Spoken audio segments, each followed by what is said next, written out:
We got a Yooka-Laylee remake before a Banjo remake.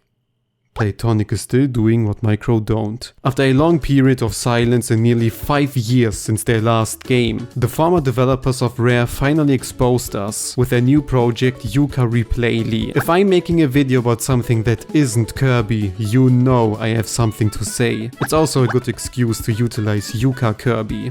Well, I have to mention Kirby somewhere. As one of the few people who actually enjoyed the original, it was quite exhausting to wait so long for new information of some sort of game. I'm aware of all the flaws Yooka-Laylee plagued, and although I regard many of the complaints as heavily exaggerated, there's no denial Playtonic's debut title suffered from the impact of a massively successful Kickstarter campaign. Probably rushed development, immense pressure, and a bureaucratic nightmare stemming from founding a new company, while delivering on an experience everyone had high expectations for. This is not meant to be an excuse, and there are many examples handling the situation much better, but I always believed every following game would be greater, regarding the creators hopefully could lastly see their toes again. Yooka-Laylee and the Impossible Lair was the unexpectedly unknown successor and proved my optimism was right. Although changing the genre, it was much more confident in its execution, delivered on almost every aspect and feels much steadier as an individual IP, which hid too much in the shadows of Banjo-Kazooie. Nearly everyone who gave the Chameleon a second chance enjoyed the Impossible Lair, and I consider it to be one of the most creative modern 2D platformer out there. With all of that in mind, what actually is Yooka-RePlaylee? On first glance it seems like a mere remaster, enhancing the graphics and overall performance of the original.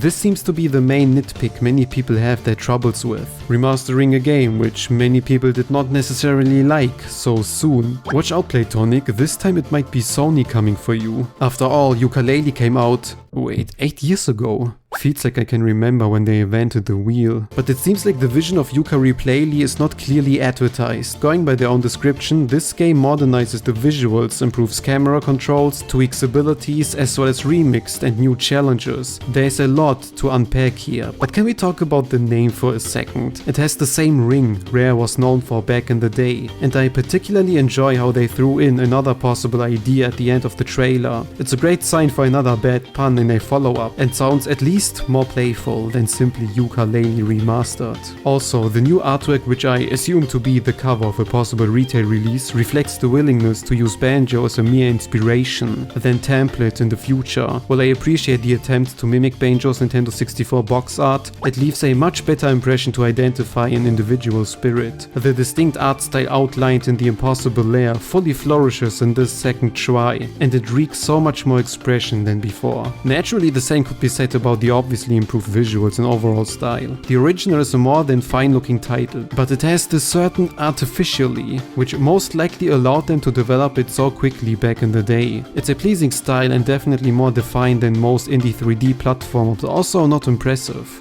This, however, is next level. Having a direct comparison makes it clear how much time they must have used to really produce visuals akin to something you've seen from huge development studios. This looks like a jump to a new hardware, with ambient lighting and so much details, letting the original appear like a beta even more than before. If your indie 3D platformer looks noticeably better than most AAA productions, you did something right. The same goes for textures and character models, with Yooka having much more flavor. The bat has fluff now. Laylee is now fluffy. This might also be the reason there's no console announcement yet. Of course, Sony's and Microsoft's hardware will be able to handle the remake, but I'm not sure about the Switch. Seeing how there's also no release date yet, it should be pretty apparent to see how this will come out on the Switch too, and hopefully so. Still, we only got a glimpse of the tutorial area of the game, but there are many environments that will heavily benefit from the graphical overhaul, such as the hub world having a more menacing aura, or the second world. You cannot fail in Ice World's visual. You cannot. Everything else you can only speculate on. Improved camera is always a nice thing to have in your 3D platformer, improved controls as well. I never thought the original felt bad to play, but there are some moments that could benefit from some fine-tuning. Rolling, while quite nimble, doesn't shine in every situation.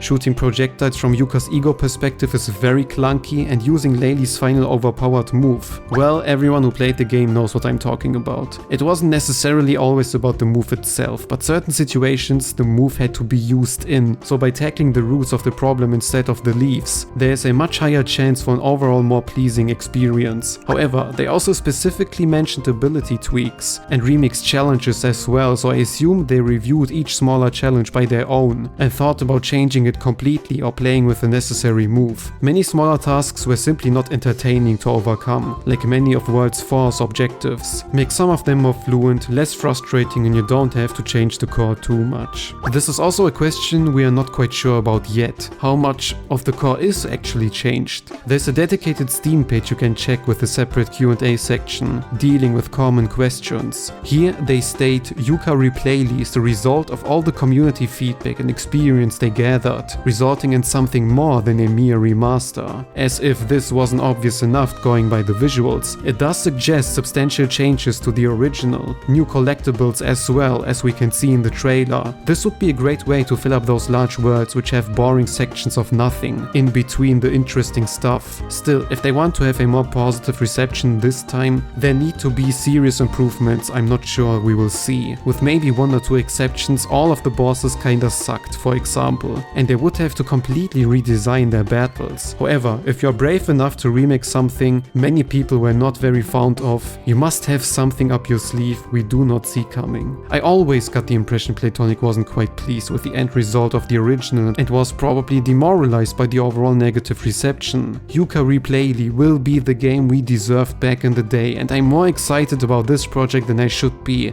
Playtonic, marry me. For everyone who's disappointed this is their announcement after so many years, it's actually not. Again, going by the Steam page, this isn't it. And we all know Yooka-Laylee comes closer and closer. It wouldn't even surprise me if RePlaylee was a rather spontaneous decision after they tested the visuals on the original and decided to release it as a full remake. After all, the Impossible Lairs 2D shift was also a result of a scrapped idea of Yooka-Laylee, and I can clearly see Playtonic working on multiple stuff either way. I presume their team is powerful enough to handle two projects, and the most promising outlook of this announcement might not be the remake itself, but the prospect of what is to come.